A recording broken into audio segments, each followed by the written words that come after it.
Hemos hecho un cambio de tema. El día de mañana expone el doctor Gianmarco Arango y yo el día de hoy.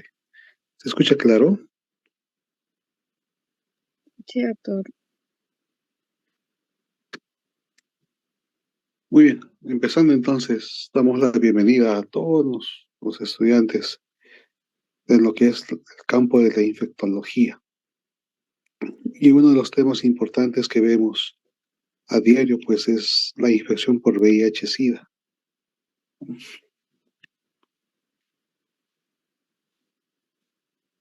Vamos a tratar sobre conceptos básicos, epidemiología, transmisión, diagnóstico, historia natural y manejo general del paciente. Infecciones oportunistas. Vamos a ver varios casitos clínicos y a manera de introducción, pues una pequeña reseña histórica de lo que es la- el descubrimiento. El primer caso fue documentado en el año 59 en República del Congo y como ustedes recordarán o habrán leído, pues en el año de 1981 ya se sospecha de alguna enfermedad de inmunosupresión en 5 jóvenes homosexuales que sufren de neumocistis Girovesi, que causa neumonía, y 26 casos de sarcoma de Kaposi, que es Nueva York y San Francisco. Entonces, antes del VIH se descubre otro virus, que es el HTLV. Entonces, el VIH en el año de 1983 por Galo y colaboradores es denominado como HTLV3 y posteriormente, ya un año después, por Robin Weiss, demuestran que el HTLV3 y el VIH, ¿no? En este caso el virus de la linfadenopatía, son el mismo virus. Entonces ahí es considerado como virus de inmunodeficiencia humana. Ven ustedes, hay un mapa donde antes de 1981, donde eran los primeros casos, se detectan ya algunos contactos o casos en otras ciudades, en Haití, en Georgia, en New Jersey, ¿no? Entonces son las teorías que ha procedido del continente africano. Entonces, biológicamente y filogenéticamente, como ven ustedes ahí, hay 3 grupos. El VIH se clasifica en dos, ¿no? En un subtipo 1 y el 2. Y el subtipo 1 se clasifica en 3 grupos, M, N y O. Y el subtipo 2 en A, G y AB. En nuestro continente sudamericano, el que es más frecuente es el VIH tipo 1, el, el grupo M, el grupo M. Y dentro del grupo M, pues hay otro subtipo que es el A1, ¿no? Que es el más frecuente. El origen del VIH tiene su teoría a nivel del virus de la inmunodeficiencia del simio, conformado por chimpancés en África Occidental y Central, ¿no? Ahora, su estructura, como ustedes ven ahí, tiene un tamaño de 100 nanómetros, un contenido central que está representado por las moléculas de ARN. Es una doble cadena que constituye 2 moléculas. Y en este interior es importante el interior porque aquí se encuentran las principales enzimas que se van a presentar en la célula del huésped para replicarse, ¿no? Por ejemplo, está de las enzimas de las proteasas, integrasas, las transcriptasas reversa. Y ya por fuera de la nucleocápside se encuentra la matriz, la cápside, y ya en la membrana se encuentran otras glicoproteínas, que son la GP120 y la GP41, que ayudan a la fusión del virus con en este caso, el linfocito o macrófago, ¿no? Entonces, a manera de resumen, nada más vean ustedes que hay proteínas estructurales, proteínas reguladoras y proteínas accesorias. Dentro de las proteínas estructurales, el GenPol es la que va a intervenir en la, en la producción o en la producción de enzimas, como la enzima integrasa, ribonucleasa, proteasa, subunidades de la transcriptasa inversa y así, que son importantes en el mecanismo. Cuando uno se infecta de VIH en algún contacto sexual, por ejemplo, las primeras células en tener contacto son las células de Langerhans en las mucosas genitales, ¿no? Y de estas células Langerhans, el virus emigra hacia el ganglio linfático regional, en este caso puede ser los ganglios inguinales, ¿no? De forma pasiva y produciendo infección en estas células.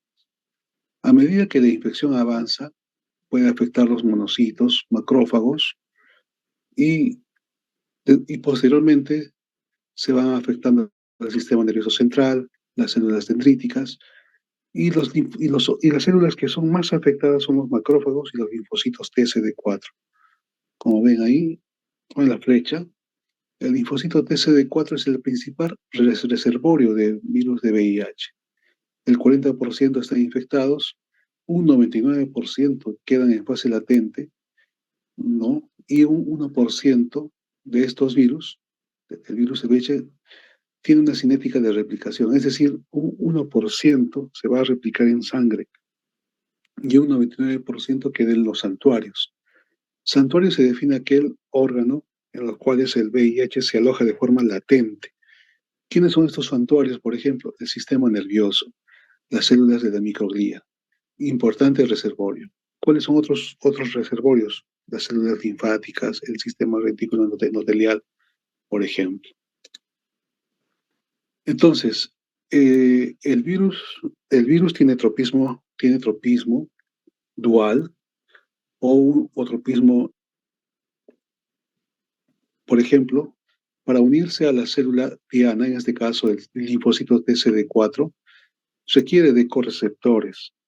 Y uno de los correceptores es el CCR5 y el otro es el CXCR4. Entonces, el virus de la inmunodeficiencia, al unirse al CD4, algunos lo hacen a través del CCR5, que es una variante de R5, y algunos lo hacen a través del CXCR4. Y algunas otras variantes lo harán de forma dual en ambos. Entonces, el GP120 que vimos que estaba en la superficie ayuda a la fusión del CD4 con el CD4 y de esta forma la correlación intracelular o la expresión de citoquinas intracelular. Entonces, en una infección inicial, ¿no? Pasa por la mucosa genital, hacia los ganglios regionales y después a la sangre y después a los santuarios. En una primoinfección existen altos índices de replicación viral. Al haber una alta replicación viral en los primeros días de la infección, puede haber una destrucción de CD4 mediada por virus en estas células, ¿no? Entonces, la enfermedad por VIH, cuando ya inicia, se mantiene latente para toda la vida. En un primer momento, pues, se producirá una infección aguda o lo que conocemos como un síndrome retroviral agudo. Y después pasará a una fase asintomática, progresiva, de forma ya sea rápida o de forma lenta, para llegar a un estadio de fase SIDA.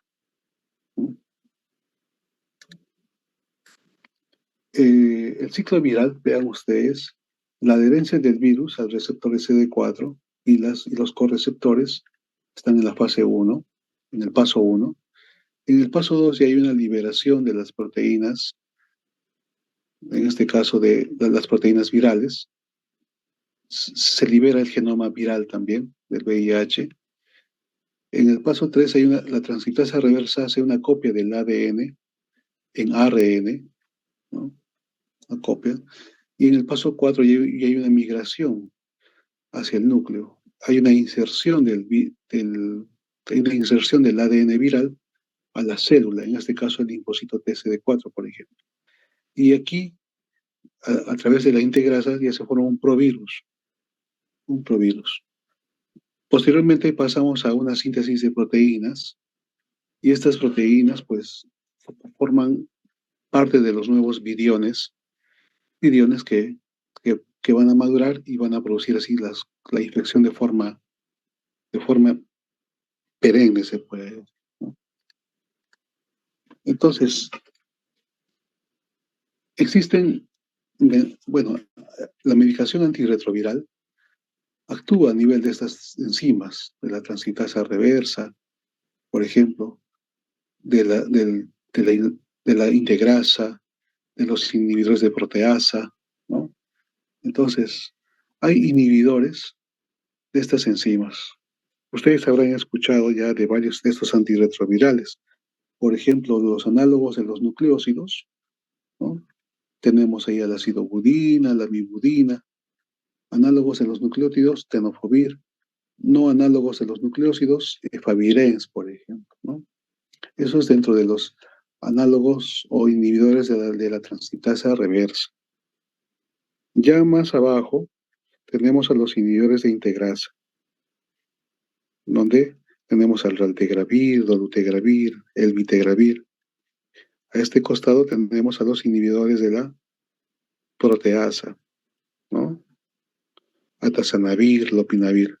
Lo que está en rojo son antirretrovirales ya desfasados, que actualmente ya no lo estamos utilizando. Y más arriba, fíjense en la parte superior, están los inhibidores de la fusión. Ejemplo, el enfuvirtide, o antagonistas de los correceptores, en este caso el correceptor CSR5, por ejemplo, el maraviroc. Y, y así, los antirretrovirales han sido y siguen siendo un hito importante en el tratamiento. Otras causas, en general, hablamos de inmunosupresión, aparte del VIH, pues para hablar de inmunodeficiencias, no solamente hablamos de inmunodeficiencia celular, sino también puede haber inmunodeficiencia tipo humoral o daño de las barreras anatómicas o grandes citopenias.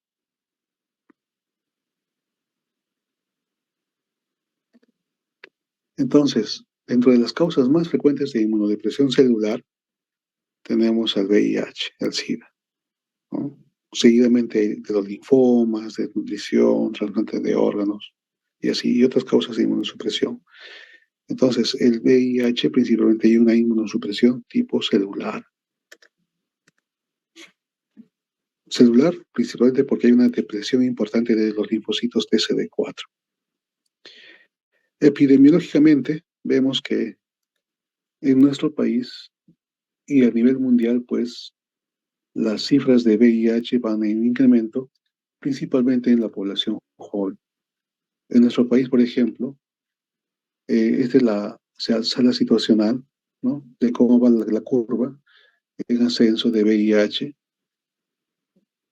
y de casos reportados de SIDA, lo que está en línea roja. En el año 2020, que coincide con la pandemia COVID-19, hubo una disminución de la notificación de casos. Igualmente, ven ustedes, las barras azules corresponden al sexo masculino y las barras rojas rosadas al sexo femenino. Y la razón de hombres y mujeres de 4 a 1. Por cada 4 varones hay una mujer que está infectada de VIH, ¿no? Y eso es algo semejante en todos los años. Igualmente, la presencia de SIDA. SIDA es algo semejante. Por cada 4 varones hay una mujer. Ahora, los casos más frecuentes, según edad, por ejemplo, en este quinquenio del 2019 al 2023, fueron en edades de 20 años, en el parámetro de 20 hasta 39 años, ¿no?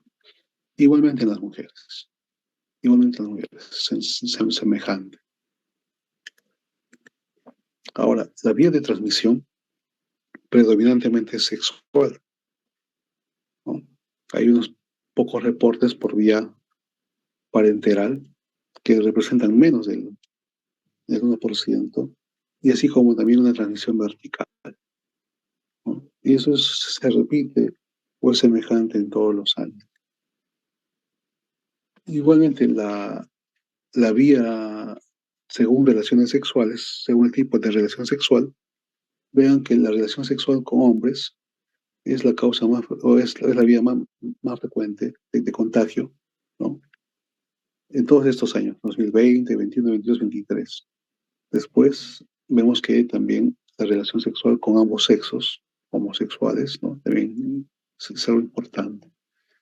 Y en el 2024, y en esta edad, por ejemplo, de 15 a 19 años, que es esta barra de acá, ¿no? Ahí las relaciones sexuales entre hombres, ¿no?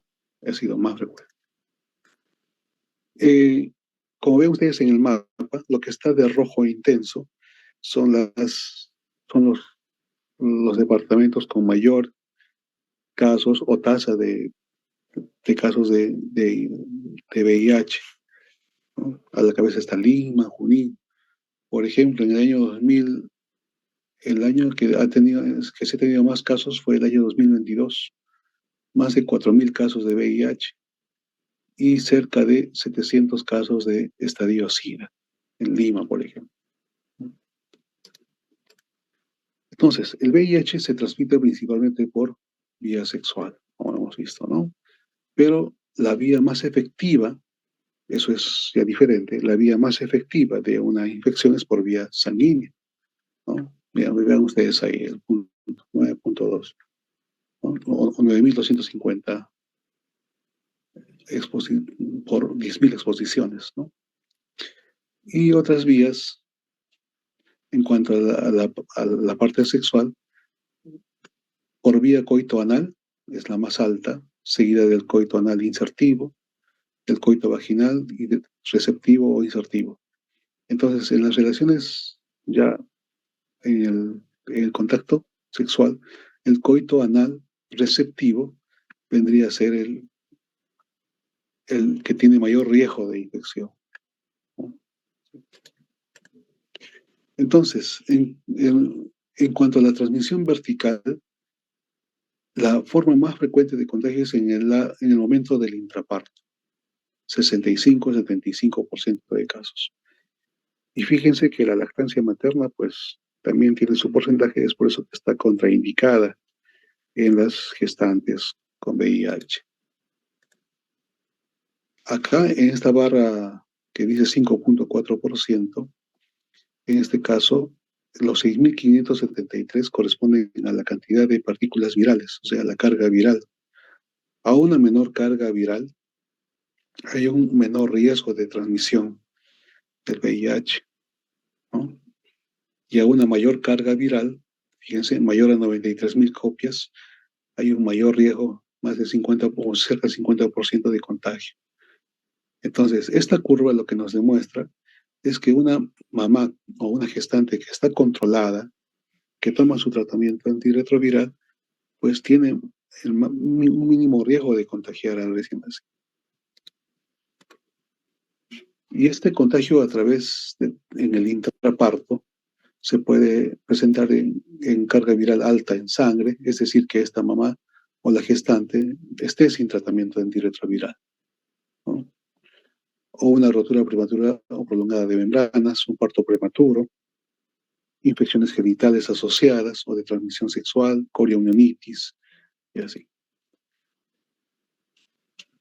Hasta aquí alguna pregunta de la transmisión, epidemiología, para continuar. A ver. Ahora, hablando de otros grupos de riesgo, a nivel país hablamos de grupos de riesgo, por ejemplo, homosexuales, bisexuales, trabajadoras sexuales, mujeres transgénero, ¿no? Usuarios de drogas endovenosas, que es muy poco en nuestro país, ¿no? Entonces, son estos los grupos de riesgo donde se van a trabajar más o donde los casos de VIH se presentan más, ¿no? Por ejemplo, los pacientes, hombres que tienen sexo con hombres homosexuales tienen 22 veces mayor riesgo de contraer VIH. Igualmente, aquellas personas que usan drogas intravenosas, las trabajadoras sexuales tienen 21 veces riesgo mayor de contraer VIH y las personas transgénero 12 veces mayor, ¿no? Según el CDC. Igualmente, la supervivencia del virus fuera del cuerpo. El virus es, es lábil al medio ambiente, llega a vivir entre 30 minutos a 2 horas, ¿no? Entonces, en este tiempo hay que evitar tocar las heridas si están abiertas o usar, pues, ¿no?, algún tipo de protección. Es muy lábil, como dije, el virus es muy lábil y muere con la limpieza, con lejía, por ejemplo. Ahora, hablando de la gestante del VIH, pues a toda gestante se le debe de practicar dos pruebas de VIH al principio de la gestación y ya en el último trimestre, ¿no? Repetir en el último trimestre. Hay situaciones en las que la, la pareja es negativa, ¿no? Uno de ellos solo tiene VIH y a esto llamamos pareja serodiscordante, que más adelante vamos a ver por qué es importante una pareja serodiscordante, ¿no? Pero en sí, a una gestante hay que hacerle sus pruebas rápidas, uno y dos, y posteriormente ya, si en esas pruebas rápidas es positiva, hay que hacerle una prueba de anticuerpos, de ELISA o quimioluminescencia y una prueba confirmatoria.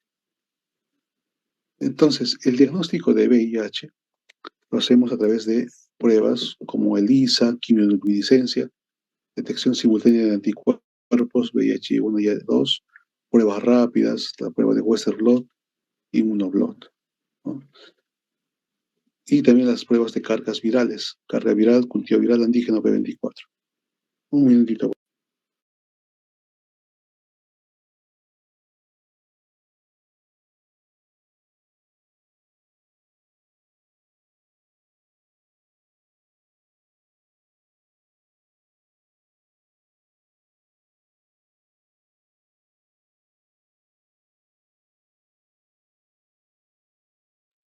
Muy bien, sigamos.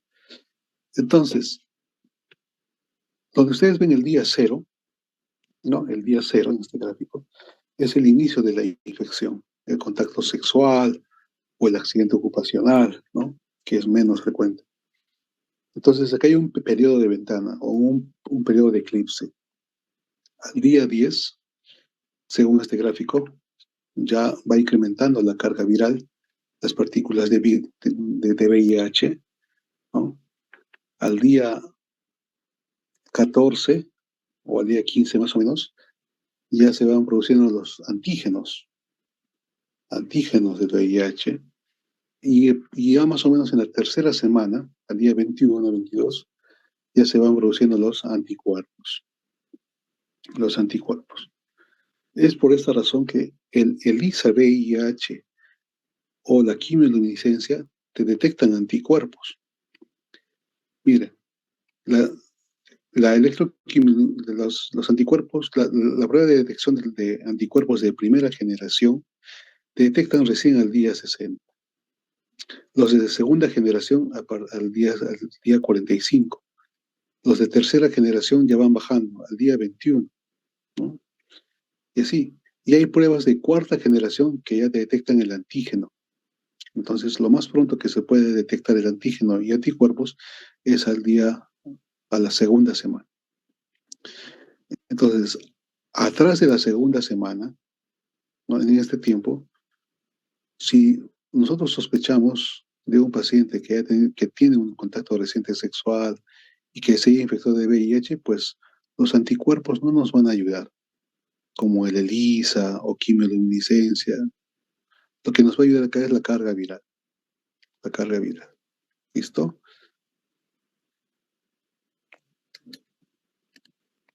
Entonces, contamos con pruebas rápidas, contamos con pruebas de ELISA de tercera generación, de cuarta generación y pruebas confirmatorias, inmunofluorescencia indirecta y Western blot, ¿no? Todas ellas tienen una alta sensibilidad y especificidad. Las pruebas confirmatorias, como vale recordar, principalmente son dos, ¿no? La inmunofluorescencia indirecta, que lo usan en el Ministerio de Salud, y el Western blot o inmunoblot, que lo usamos en el Seguro Social. Ahora, vean ustedes la historia natural de la enfermedad. En el gráfico de arriba tenemos la viremia, ¿no? En el día cero nos contagiamos, o uno se contagia, y a través de los días la carga viral empieza a incrementar. Es tanta el incremento que afecta directamente a los linfocitos TCD4 y hay una disminución súbita en el gráfico de abajo, ¿no? En la línea verde, una disminución súbita de linfocitos TCD4. Que si pasa la fase asintomática o fase latente, pues estos se van a recuperar. Igualmente la carga viral va a disminuir. Sin embargo, cuando ya entramos a una fase SIDA, vean ustedes la línea roja, nuevamente aumenta la carga viral. Y vean ustedes la línea verde, ya en la fase SIDA los CD4 empiezan a disminuir. Hay una depresión de linfocitos TCD4.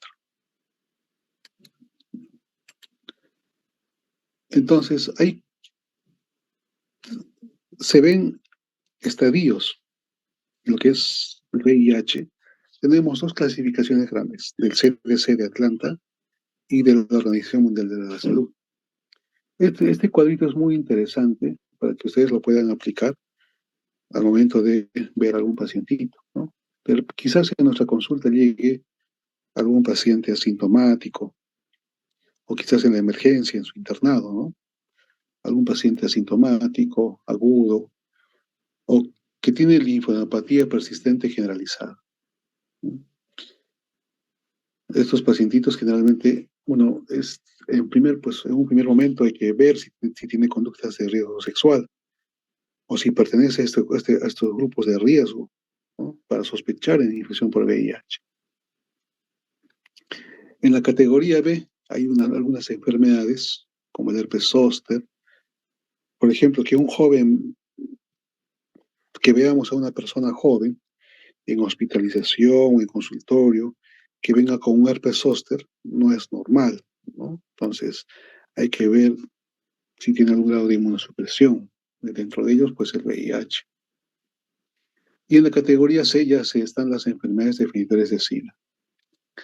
Y el conteo de CD4, para que lo recuerden, un conteo de CD4 menor a 200 ya es un estadio SIDA.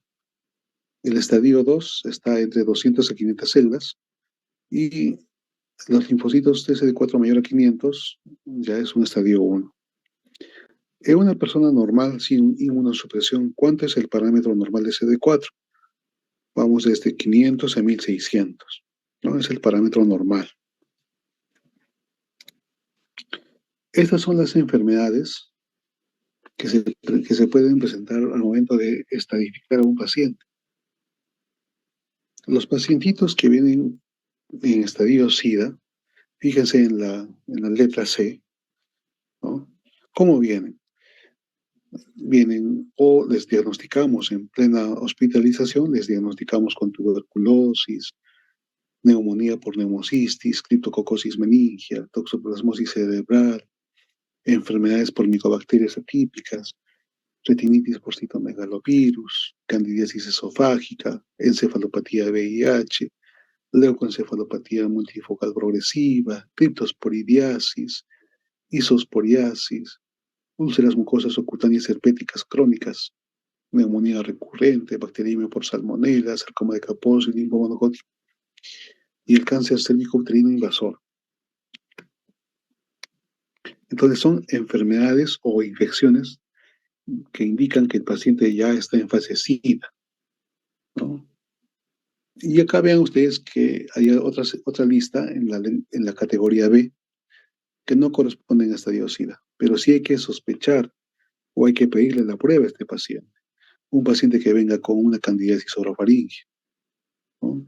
Un paciente que venga con una diarrea crónica mayor a un mes, con síndrome de fiebre prolongado, pérdida de peso mayor a 10 kilos, leucoplasia oral vellosa, herpes zóster, infección por listeria o meningitis por listeria, no cardiosis, angiomatosis basilar, endocarditis o meningitis por otras causas que no sea tuberculosis o criptococosis, neumonía recurrente, otras causas de sepsis, proceso inflamatorio pelviano, polineuropatía periférica, la púrpura trombocitopénica y hepática. ¿Qué es lo que vemos en consultorio? En la atención ambulatoria, los pacientes asintomáticos, ¿no? Pacientes asintomáticos, pacientes con candidiasis orofaringia, pacientes con diarrea crónica, herpes zóster, púrpura trombocitopénica idiopática, son los que más vemos, cómo se presenta, ¿no? Aquí alguna pregunta. Fíjese que la etapa o la categoría A, el paciente está asintomático o puede presentar un síndrome retroviral agudo o una linfadenopatía generalizada persistente en la categoría A. ¿Listo? Y así como hay una clasificación del CDC, también hay una clasificación de la OMS.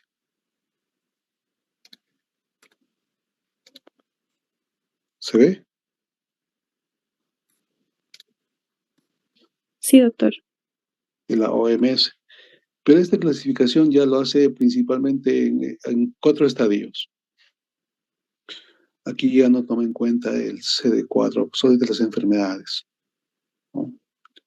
Entonces, el estadio clínico 4 más o menos se corresponde a la categoría C de la clasificación CDC, ¿no? Entonces, ¿quién está en el estadio clínico 4? ¿Qué es lo que vemos en el hospital, por ejemplo? Consunción, sí vemos frecuentemente. El paciente viene caquético, desnutrido, totalmente flaco, entre comillas. Neumonía por neumocistis, sí. El paciente viene con insuficiencia respiratoria, disnea. Neumonía bacteriana grave recurrente, 2 o 3 episodios al año, por ejemplo. Infecciones crónicas por herpes simple. Bueno, la candidiasis esofágica sí es relativamente frecuente. ¿Cuál es el síntoma que nos ayuda a identificar esto? La disfagia. El paciente se queja de dificultad para pasar los alimentos líquidos o sólidos. El sarcoma de Kaposi, que frecuentemente es en piel, ¿no? Citomegalovirus, ¿no? Citomegalovirus es bien frecuente. Toxoplasmosis ha bajado los casos. Criptococosis extrapulmonar, incluyendo meningitis, sí es frecuente, es más frecuente que la toxoplasmosis y así. ¿Qué más vemos en hospitalización con más frecuencia? Los linfomas, sarcoma de Kaposi, ¿no? Y acá hay otra parte, mira, y aquí hay otro diagnóstico que es la leishmaniasis atípica diseminada, ¿no? Nuestros casos de leishmaniasis son principalmente localizadas a nivel de piel, a nivel de mucosa, pero sí de forma diseminada o invasiva, como la leishmaniasis visceral, no, no hemos tenido casos reportados en nuestro país de leishmaniasis visceral, por ejemplo.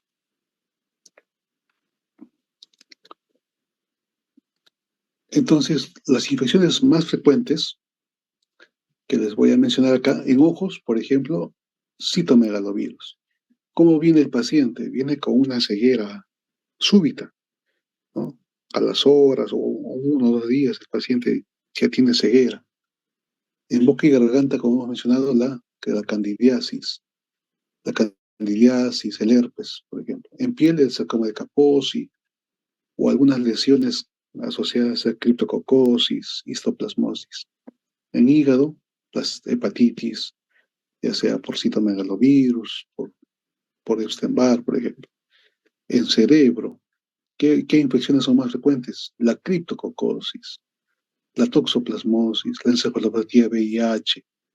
En pulmones, la neumonía por neumocistis está a la cabeza, ¿no? Y seguidamente de citomegalovirus. En intestinos puede haber úlceras por citomegalovirus o puede ser también, o pueden haber cuadros clínicos asociados a tuberculosis. Y en genitales, pues, ¿no? Ahí tenemos ya una más amplia variedad de herpes, verrugas por papiloma humano, candidiasis, perdón, herpes genital, después también sífilis, ¿no? Sífilis también. Ahora les hablo del síndrome retroviral agudo, que como hemos visto pertenece a la categoría A o al estadio 1 de la OMS, ¿no? Cuando uno se infecta o cuando uno tiene contacto reciente, cuando nuestro paciente va a tener contacto reciente, A los días nada más va a tener algunos síntomas inespecíficos. Estos síntomas inespecíficos pueden ser fiebre, linfodenopatía, faringitis, rash, ¿no? Y así, mialgias, artralgias, cefalea, náuseas, vómitos. Y ya menos frecuente hay hepatosplenomegalia, candidiasis oral. Y menos frecuente el paciente viene con trastorno neurológico. En este caso puede haber meningitis, que no se llega a determinar, pues, o que en este caso se descarta que sea por bacterias, u hongos o algún otro virus. Entonces, en este caso hablamos de una meningitis aséptica. Esto sí es relativamente frecuente. Entonces, este es el síndrome retroviral. El paciente viene así, fiebre, linfodenopatía, pero también hay que hacer un diagnóstico diferencial. Sífilis, infección por Epstein-Barr, citomegalovirus, toxoplasmosis, hepatitis A, fiebre tifoidea, ¿no? Entonces, la severidad del síndrome retroviral agudo, pues sí, ¿no?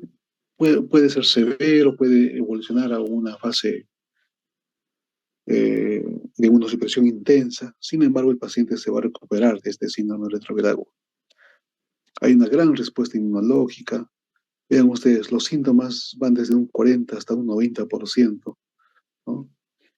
Y por lo general, en un primer momento, se confunde con otros diagnósticos, ¿no? ¿Qué puede ser en nuestro medio? Hace poco hace poquito nada más hemos tenido más casos de dengue, ¿no?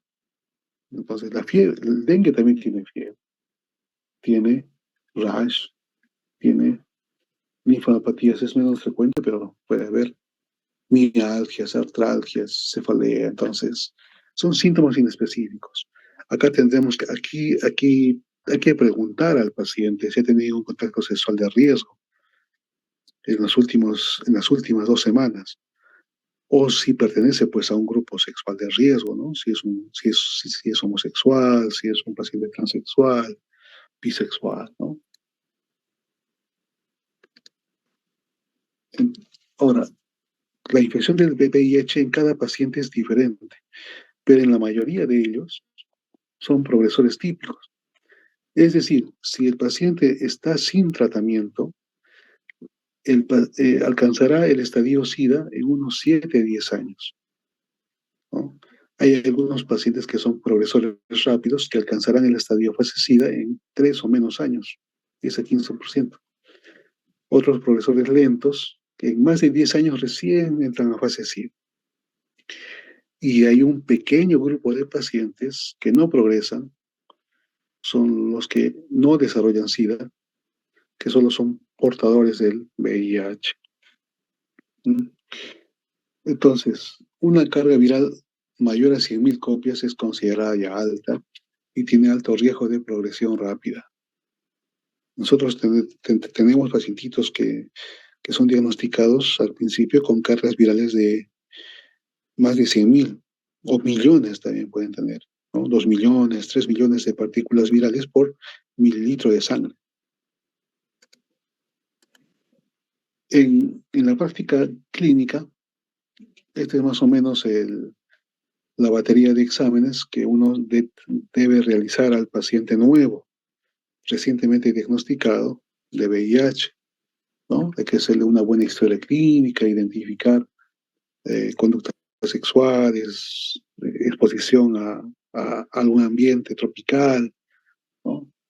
En cuanto al examen laboratorial, fíjense, el conteo del linfocito TCD4, la carga viral de VIH, el genotipo para ver si es un genotipo resistente o salvaje, el VIH, porque a veces las personas se pueden contagiar de un paciente que tiene VIH, pero ya que, por ejemplo, sea un paciente VIH que esté en falla de tratamiento, ¿no? Entonces puede ser que este virus sea más resistente.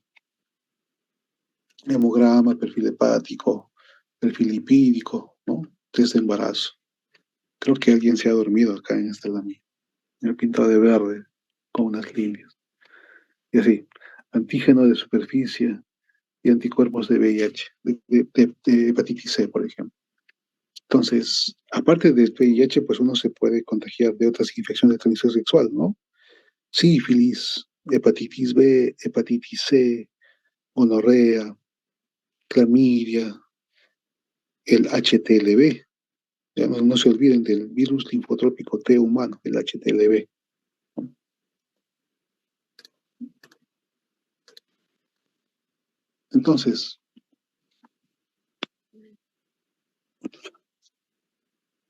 Entonces, acá fíjense que hay que tener un conteo basal de CD4 y porcentaje, ¿no? ¿Por qué hay que tener un conteo basal? Para ver cómo respondemos al tratamiento, ¿no? La variabilidad va de 297 a 800 células, ¿no? Así.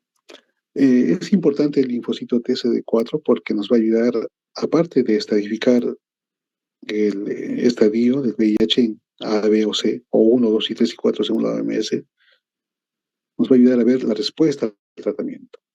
Y el incremento o el ascenso de los CD4 pues son en meses, 6 meses, un año, de forma progresiva. Sin embargo, la carga viral también hay que tomarla basal antes de iniciar el tratamiento. Y esta sí debe disminuir en un lapso de 6 meses, ¿no? Cuando disminuye en este tiempo, se dice que el paciente ya está controlado, que su tratamiento es exitoso. ¿Cuándo empieza a bajar la carga viral? A la segunda semana. A la segunda semana uno ya evidencia disminución de la carga viral. Si más allá de los 6 meses el paciente sigue detectable, pues podemos sospechar de una falla al tratamiento. De una falla al tratamiento.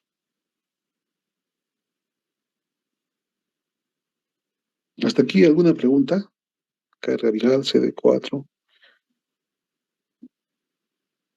Doctor, Sí, sí te escucho, sí te escucho. sí, doctor, ¿qué hay como factores predisponentes a que hay una, o sea, como comentó que hay mm, veces que no llega a ser SIDA como tal? O sea, hay factores que hacen que se genere eso. Sí, la misma inmunidad, o sea, va a depender de cada paciente, ¿no? Pero como he mencionado ahí,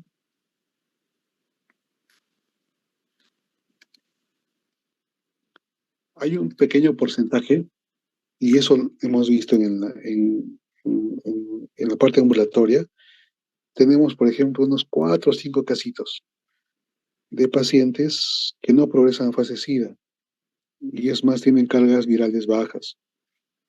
Tiene que ver con su inmunidad, tiene que ver con los correceptores de CCR5, CXR4, ¿no? Algunos tienen ausencia de estos, ¿no? Por lo tanto, eh, eso de alguna forma les crea inmunidad así de forma relativa, se puede decir, O ¿no? sea, doctor, sería como una asociación con una mutación genética en donde haya justamente que no tengan eso. O sea, el CCR5 tal, algo así.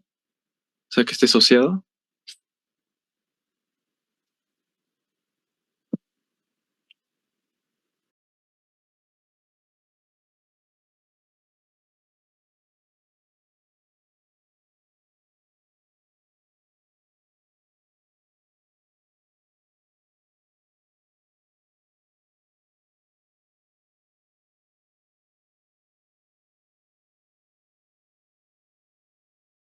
Disculpen, pero ese es un mínimo porcentaje, ¿no? Mínimo porcentaje. Eh, Igualmente les voy a hablar de algunos pacientes que se han llegado a curar. Eso sí, curar. Ahí hablamos de curación posterior a trasplantes de médula ósea, ¿no? Estos pacientes tenían enfermedades hematológicas, linfoma, asociada a VIH, por ejemplo. Han recibido trasplantes de médula ósea y se han llegado a curar, ¿no? Pero eso es un poco frecuente, de los no progresores a largo plazo.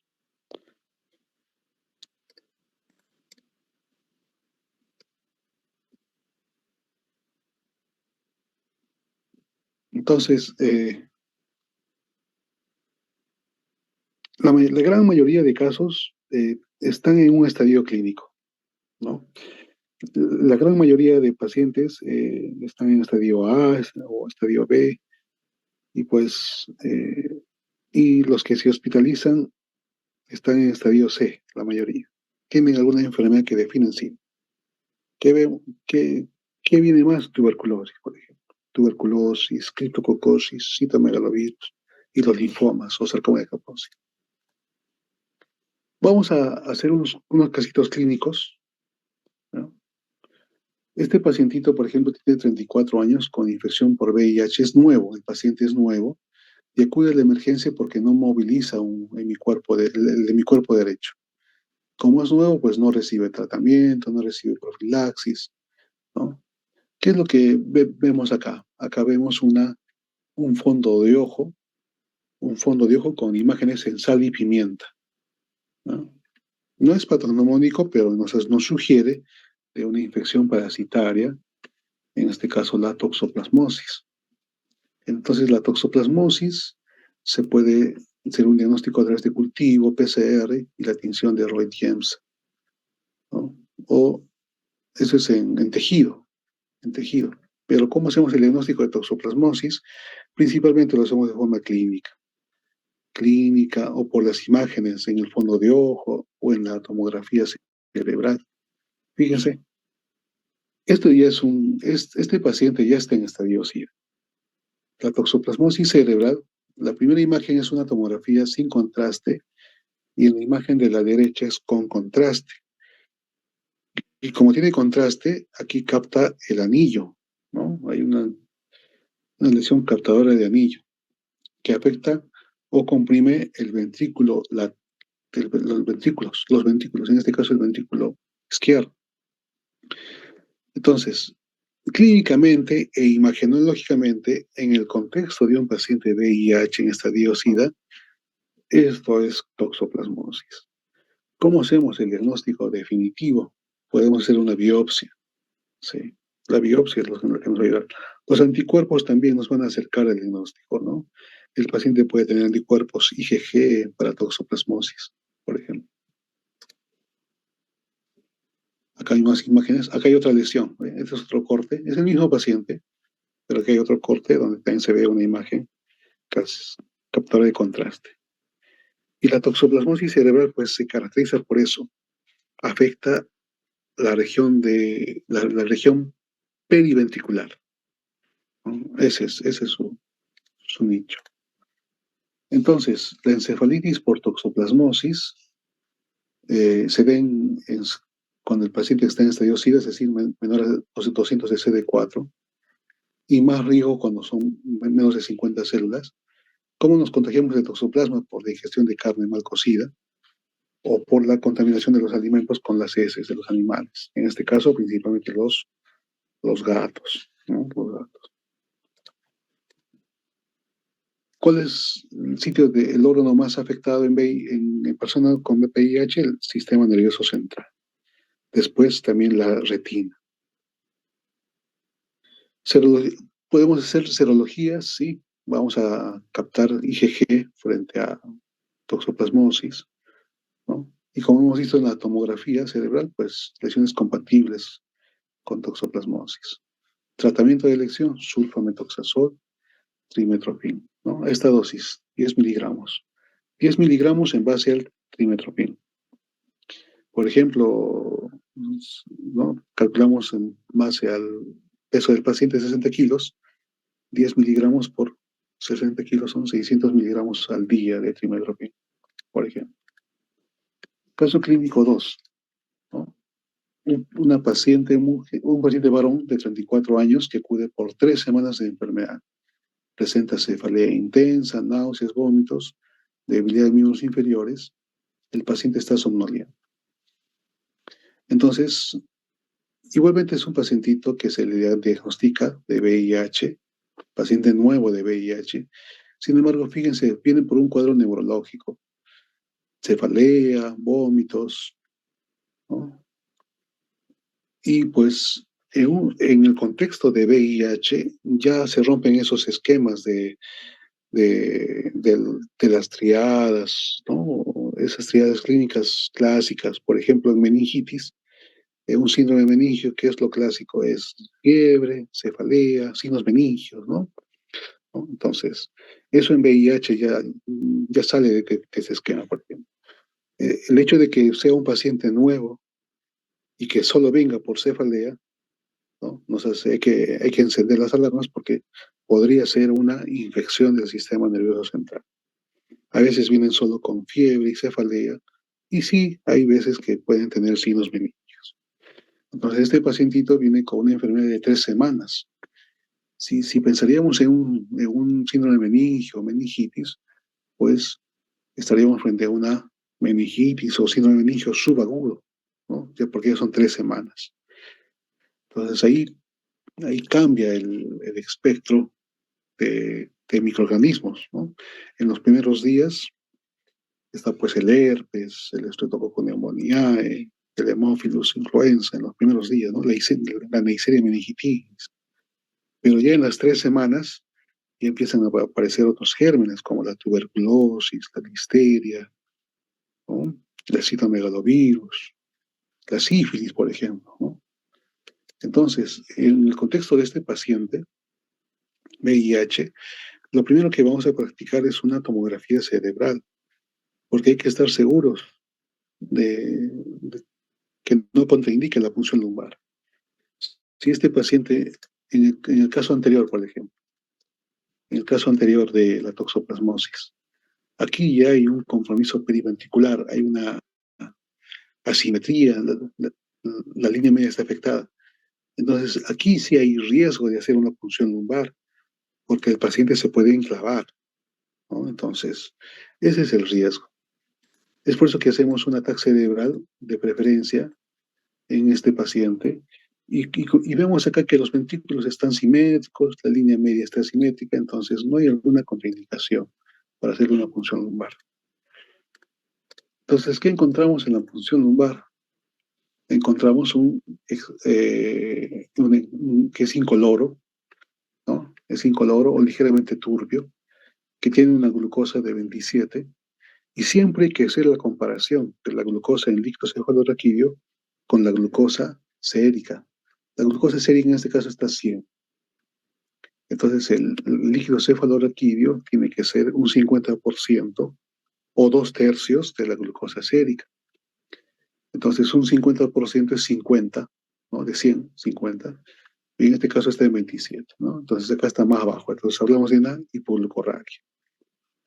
Los leucocitos igualmente están altos, 14 células. Lo normal va desde hasta 5 o hasta 10 en algunas literaturas, ¿no? Pero aquí ya está alto y es el predominio mononuclear.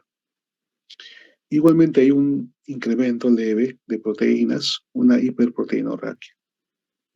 Test de Pandy, son glicoproteínas que se presentan en procesos inflamatorios, ¿no? Hay trazas. Entonces, en este caso hay una pleocitosis a predominio mononuclear, hipoglucorraquia e hiperproteinorraquia.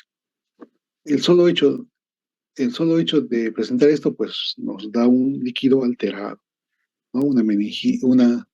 Ya no es normal este líquido. Y siendo así, pues también es estéril. En el líquido cefalorraquídeo no hay hongos, no hay bacterias, no hay virus, es estéril completamente. Sin embargo, acá fíjense, observan levaduras, ¿no?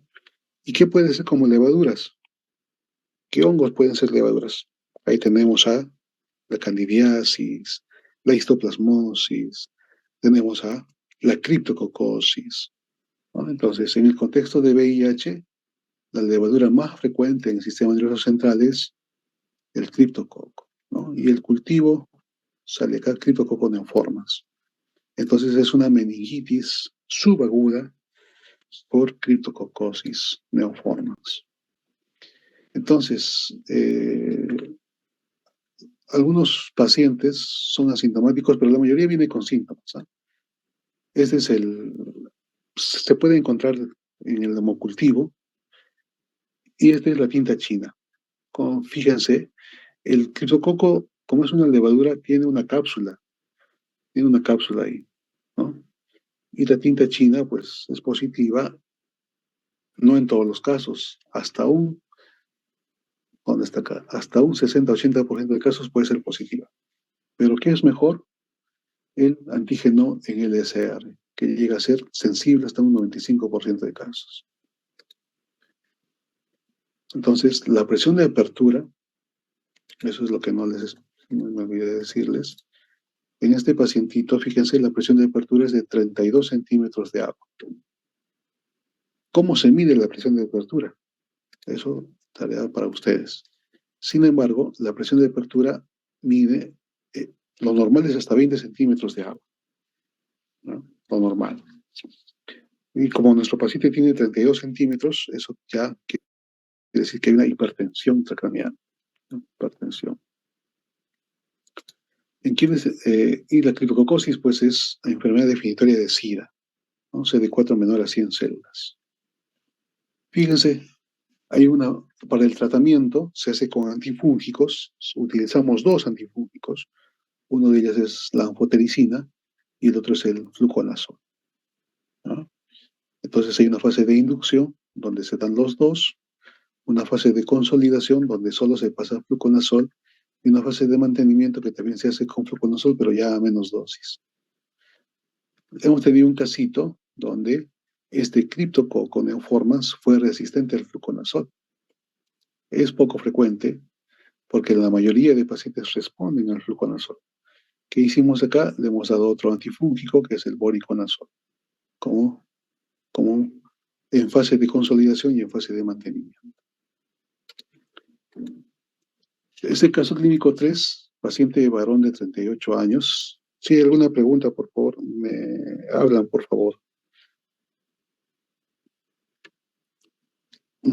38 años, fíjense que tiene 4 semanas de tos, 4 semanas, expectoración escasa, fiebre. El paciente llega con distrés respiratorio, se le toma un análisis de gases arteriales, evidenciándose una hipoxemia severa. Pero aquí ya no hablamos pues, de una faringitis o de una infección respiratoria alta, acá ya estamos viendo ya un compromiso pulmonar, ¿no? Fíjense acá hay un patrón intersticial bilateral. Entonces, igualmente vean, aquí hay un vidrio esmerilado, bilateral, parecen alas de mariposa, ¿no? Pero más el patrón acá típico es el vidrio deflustrado o patrón intersticial. Esto es propio de las neumonías atípicas,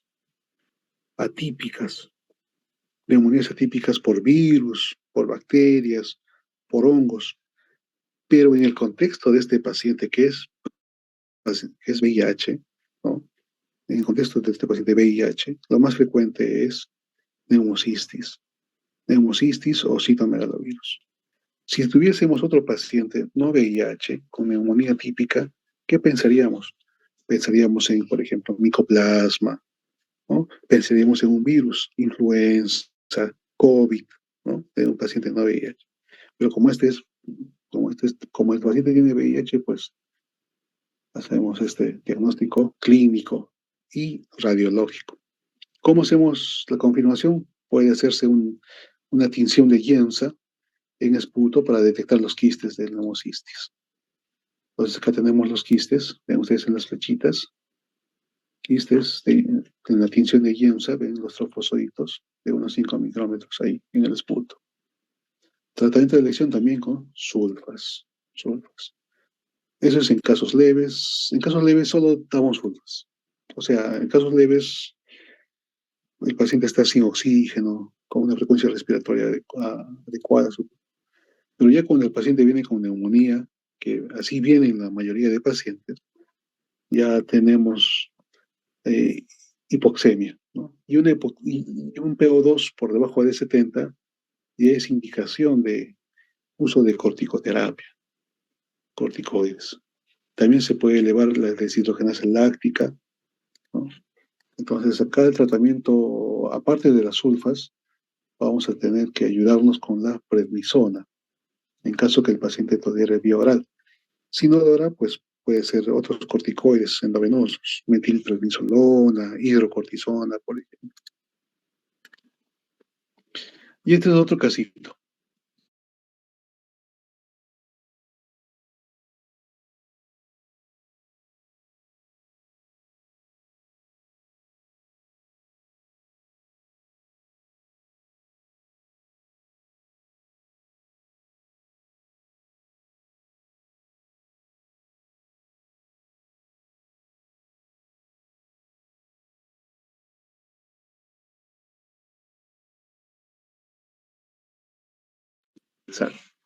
¿no? El hecho de contar, ¿no? de que tenga diarrea crónica y, pues hay que sospechar de una causa de inmunosupresión, ¿no? Entonces, acá en el VIH, pues las causas de diarrea crónica pueden ser las coccidias, que son parásitos, por ejemplo, la Isospora belli, ¿no? Isospora belli, o microsporidiasis, o Cryptosporidium, ¿no? O Ciclospora, ¿no? Ejemplo, en el Cryptosporidium no hay un tratamiento de elección. Acá lo que hay que hacer es iniciar el tratamiento antirretroviral y la nitazoxanida puede ayudar. Sin embargo, en la ciclospora o en la cistoisospora, ahí sí el tratamiento es sulfamethoxazol. Sulfamethoxazol, trimetoprim. Muy bien. Y este es otro casito de una mujer de 62 años de edad que tuvo VIH en el año 2016, CD4 de 104, ¿no? CD4 de 104, carga viral 23.661, ¿no? Y justo en ese tiempo de los...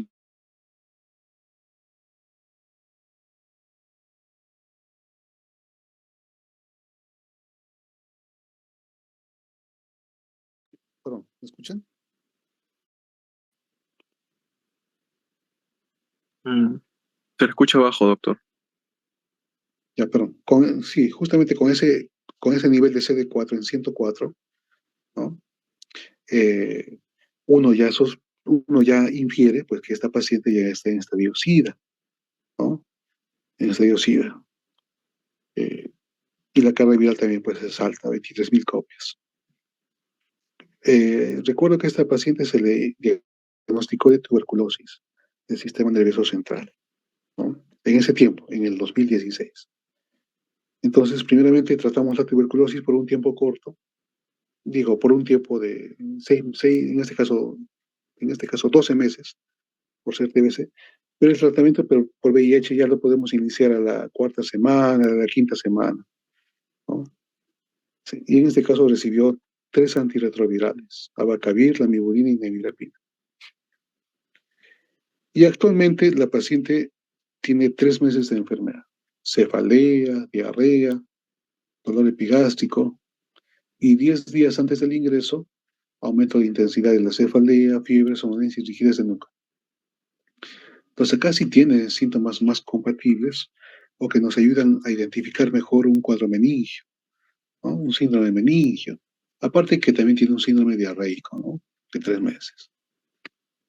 Entonces, a esta pacientita que tiene VIH, pues habrá que hacerle un ataque cerebral. La ataque cerebral está normal, por eso procedemos con la punción lumbar. Y fíjense, en la punción lumbar tiene una presión de apertura de 22. Lo normal dijimos hasta 20, ¿no? O sea, hay una ligera hipertensión. Glicemia en suero, perdón, glicemia, 100 miligramos por decilitro. Y tiene una glucosa en 22. Ahí ya nada más estamos hablando de una hipoglucemia. Proteínas 192, si está alto. El valor o el parámetro normal es de 15 a 40. Células 162 células a predominio mononuclear. También hay una pleocitosis, ¿no? Lactato por debajo de 4. El punto de corte acá es 4. Y el ADA, adenosina aminasa, el punto de corte es 9 en líquido cefalorraquídeo. Y acá está en 28, o sea, sí está alto. Entonces hablamos, sí, pues es un líquido alterado, tiene una meningitis subaguda, ¿no? Que tiene 3 meses de enfermedad. Y, perdón, es una meningitis crónica, ¿ya? Sí, puede ser crónica mayor a un mes, ¿no? Y, sin embargo, le hacemos estudio para gérmenes comunes, negativo, cultivos negativos, una vaciloscopía directa en líquido cefalorraquídeo negativo, una tinta china y criptolátex para descartar criptococosis, GeneXpert para tuberculosis negativo, ¿no? Y el cultivo para micobacterias pues está pendiente, ¿no? Sin embargo, este líquido de hipoglucorraquia, hiperproteinorraquia, leucitosis, ¿no? Es compatible con tuberculosis, es compatible con criptococosis. Sin embargo, acá la tinta china y el criptolátex ya nos alejan de esa posibilidad. Entonces, la tuberculosis del sistema nervioso central eh, en pacientes VIH, pues hay que iniciar el tratamiento anti-TB específico lo más antes posible, en cuando se sospeche, cuando haya alta sospecha clínica o cuando ya se tenga pues un diagnóstico molecular o microbiológico, ¿no? Pero muchas veces no llegamos tan rápido al diagnóstico molecular. Iniciamos el tratamiento ya con un diagnóstico clínico. Diagnóstico clínico. ¿Cómo podemos llegar al diagnóstico de TB? Pues para llegar al sistema nervioso central, pues primeramente he tenido que ir por pulmones, ¿no? Ingresar la bacteria por pulmones. Pedimos vaciloscopías directas en esputo, en orina, en aspirado gástrico, por ejemplo. Cultivos, ya sea en medios sólidos o en medios líquidos, que son más rápidos, y las biopsias, ¿no? En las biopsias, ya sea de algún tejido, nos reportan que hay células granulomatosas o células gigantes de Langhans con calcio, ¿no? Así. El punto de corte de adenosina es de 9. Entonces, todos ustedes recuerdan el tratamiento específico de isoniazida, etambutol, piracinamida y rifampicina. Primera fase 2 meses y una segunda fase de 10 meses en tuberculosis del sistema nervioso central. Y en este caso también tenemos, al igual que neumocistis, acá también tenemos que usar corticoides, ¿no? Uso de corticoides. ¿En qué otros casos más? En insuficiencia respiratoria severa, pericarditis.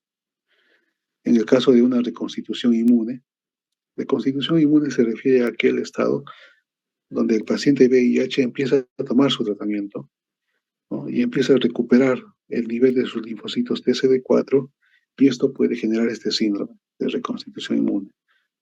Es decir, si el paciente vino por tuberculosis del sistema nervioso, puede haber un incremento o un empeoramiento de los síntomas en el contexto de reconstitución. Muy bien. No sé si hasta acá hay alguna pregunta.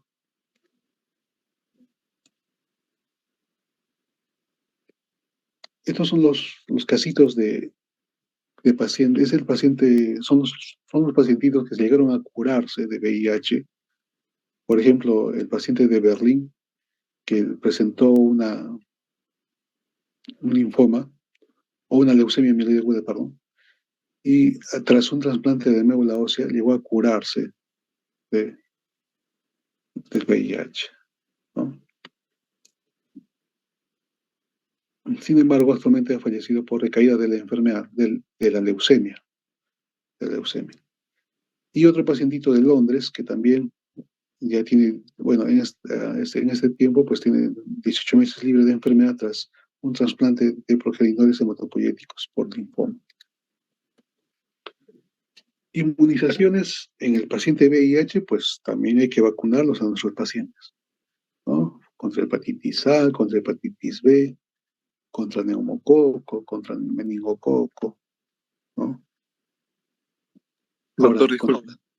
sí, Ese sí, caso que menciona el paciente de Berlín, se han hecho estudios, o sea, que se repitan esos dos eventos, o sea, un paciente con VIH y que luego tenga leucemia mieloide, o sea, estudios que donde evalúan a pacientes que tengan esos dos, por así decirlo, em, esos dos factores, ¿no?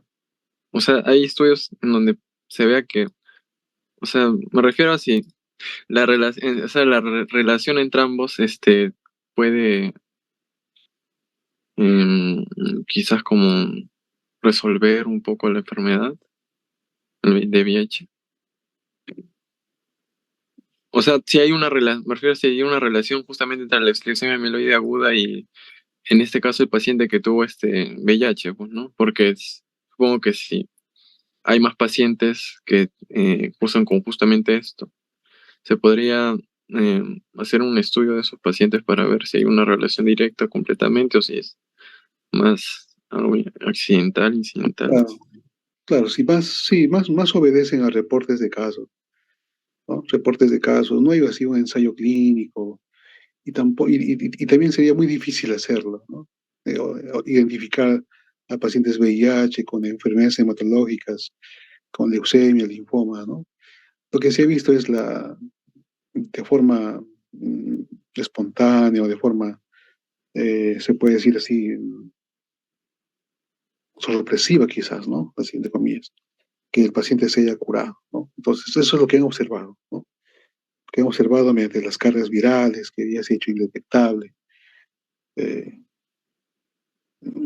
son reportes de casos nada más, no hay así una evidencia sólida que te dice que tras el trasplante de médula ósea el paciente VIH se puede curar.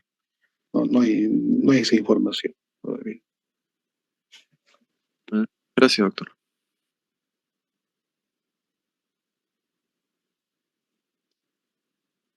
Entonces, hablando del paciente, de las inmunizaciones, lo que hay que tener especial cuidado son con las vacunas vivas o vivas atenuadas, principalmente en los pacientitos con estadio SIDA.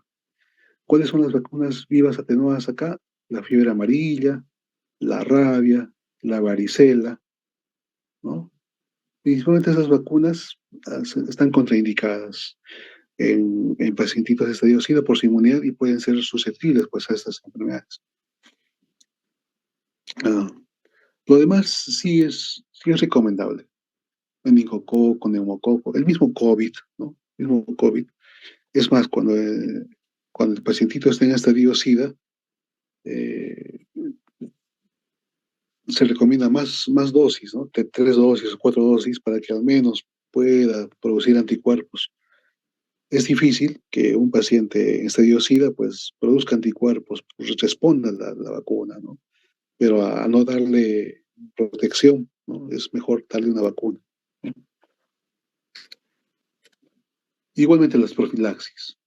Como hemos visto ahí, en estadio SIDA, ¿qué afecta? A nivel pulmonar, el paciente puede vivir con neumocistis, con toxoplasmosis, pero si tenemos un paciente sin infección oportunista y en estadio SIDA, no vamos a esperar a que le dé una infección oportunista. Entonces, en este caso ya echamos mano a las profilaxis. En este caso se puede hacer con sulfamethoxazol trimethoprim en caso de neumocitis, toxoplasmosis. En caso de retinitis o por citomegalovirus, antivirales como el valganciclovir, o en caso de criptococosis, el fluconazol, ¿no? Entonces, acá hay profilaxis primaria, antes que te dé la enfermedad, o profilaxis secundaria, cuando ya te dio la enfermedad y vas a pasar de tratamiento a profilaxis. Esa es la profilaxis secundaria, cuando pasas de tratamiento a profilaxis. Estas son algunas fotos de las infecciones más frecuentes en piel y en mucosas. Fíjense acá arriba está la herpes, cómo las vesículas pueden confluir y formar úlceras, ¿no? Úlceras, las vesículas confluyen, acá hay úlceras también en la región de pene, ¿no? Y en la piel acá esta es un herpes diseminado, ¿no? Esto no solamente lo vamos a ver en VIH, sino en otro tipo de inmunosupresiones. También pacientes trasplantados, pacientes hematológicos o con algún tipo de neoplasia, ¿no? Quizás no con tanta intensidad como un paciente VIH, pero también se puede ver. Igualmente el herpes zóster, ¿no? El herpes zóster que puede ser más frecuente localizado, eh, que afecta uno, dos o tres dermatomas, o que también puede ser generalizado, el herpes zóster, ¿no? Entonces, hay pacientes que vienen solo por esta lesión, ¿no? En pacientes jóvenes, por ejemplo, ¿no? Y hay que sospechar de VIH en este caso. En adultos mayores sí es frecuente ver el herpes zóster, ¿no? Por la reactivación, por inmunosenescencia, en este caso. Eso explicaría. La dermatitis seborreica, que es la manifestación más frecuente de, de pacientes VIH. Esa es la manifestación más frecuente en afección de piel. Citomegalovirus, que también puede producir vesículas, úlceras orales, ¿no?, a nivel de mucosa. La leucoplasia oral vellosa, que a diferencia de la cándida, estas lesiones no se desprenden de la lengua. La cándida sí se desprende y deja una base eritematosa. En este caso la leucoplasia está adherida, ¿no? Acá también tiene que ver el virus herpes tipo 8. El molusco contagioso o síndrome moluscoide, que una de las causas sería el molusco contagioso, que son lesiones perladas con centros umbilicados, ¿no? Y esto no solamente se ve en molusco contagioso, también podemos ver así, semejante en criptococosis o histoplasmosis, ¿no? Criptococo, histoplasma. El criptococo afecta más frecuentemente el sistema nervioso produciendo meningitis, pero también puede producir lesiones cutáneas. Criptococo. Y fíjense las verrugas por papiloma humano, tanto en lengua, en dedos, en la región eh, genital, la región perianal, ¿no? Así. La candidiasis es otro de los hongos más frecuentes, la infección por hongos más frecuente en VIH, ¿no?, que va desde una candidiasis oral nada más hasta una candidiasis esofágica. Fíjense en la foto inferior, la endoscopía muestra distintas lesiones circunscritas ahí, ¿no?, en toda la periferia del esófago. Y micosis profundas, histoplasmosis, acá está la histoplasmosis, criptococosis, ¿no? Como hemos visto, son afecciones sistémicas. Ahora, también puede haber lesiones contiguas, o sea, lesiones por contacto, pero eso más se ve en criptococosis. Histoplasmosis más le gusta al paciente VIH, más es así. Y en el paciente no VIH sí puede haber lesiones por contacto por criptococosis. Foliculitis por gram positivos, por gram negativos, ya sea en la región asociada a los pelos, al vello, ¿no?, en este caso. Sífilis, fíjense, sífilis es otro diagnóstico diferencial interesante. Como recordarán, son células, digo, son lesiones que afectan tanto mucosa como palmas, plantas, piel, ¿no? Fíjense, hay descamaciones en labios, hay úlceras poco profundas en paladar, hay placas en labio superior, hay parches mucosos, las marchas son rojas intensas eritematosas en palmas, ¿no?, y ligeras manchas rojas también en tórax. Ese es otro. En este caso de la afección de piel, hablamos de sífilis secundaria, ¿no? Sífilis secundaria, porque la sífilis primaria principalmente afecta genitales, ¿no?, y se caracteriza por una sola lesión. O a veces no hay lesiones también, ¿no?, en la sífilis primaria. Y el sarcoma de Kaposi, que son lesiones oscuras, violáceas, sobreelevadas, que frecuentemente afectan tronco, extremidades, y así como también puede afectar pulmones, el tracto gastrointestinal, y el paciente se expresa con hemoptisis, se manifiesta con hemorragia digestiva baja, por ejemplo. Y la prevención del VIH, pues hay prevención a nivel antes de exponerse o una prevención post-exposición, ¿no?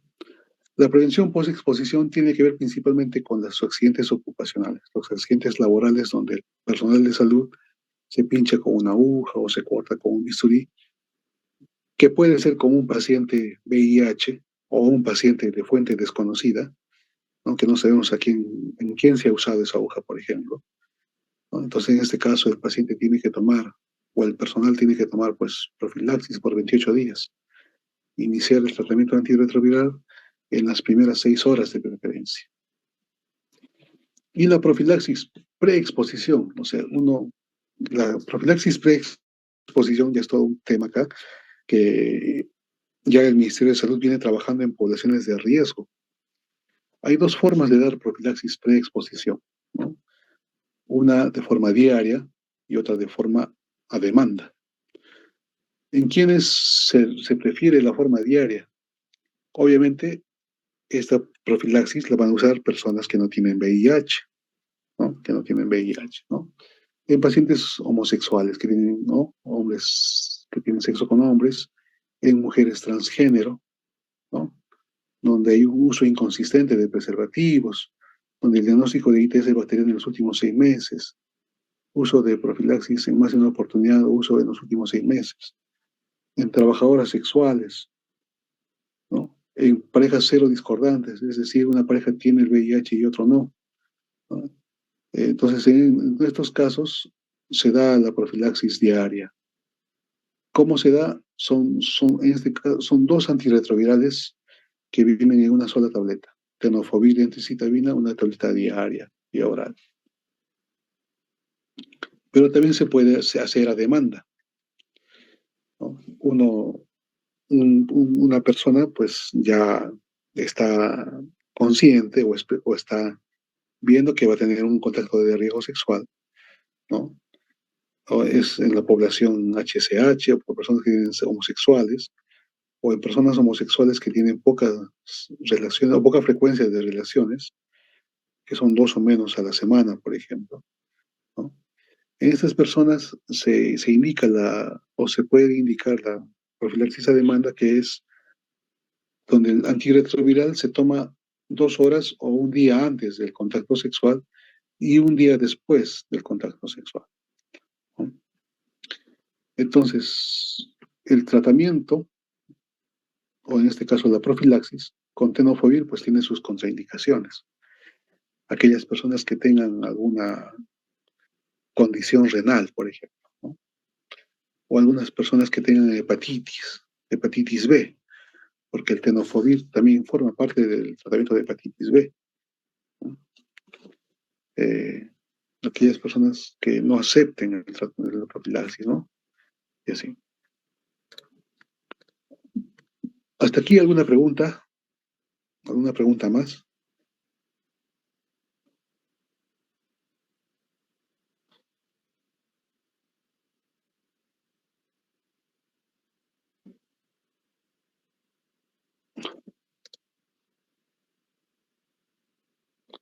Muy bien, entonces, principalmente incidiría, pues, en estos casos clínicos. Son casos clínicos, bueno, frecuentes en la práctica clínica y también repasen lo que es la clasificación. Nos va a ayudar bastante la clasificación, ¿no? De la OMS, ¿no? De la OMS o del CDC, ¿no? Este es del CDC, ¿no? Esto. En estos casos, como estamos frente a un paciente nuevo con alguna enfermedad oportunista, pues ya vemos que el paciente está en estadio SIDA, ¿no? Muy bien, hasta aquí es la clase de VIH, SIDA. Espero que de alguna forma tengan un panorama general. Si hay algunas preguntas, me lo pueden saber a mi correo o a este celular con sus compañeros, ¿no? Aquí les dejo mi número de WhatsApp, este es mi número telefónico, y acá les dejo mi correo para compartirle también las diapositivas, así.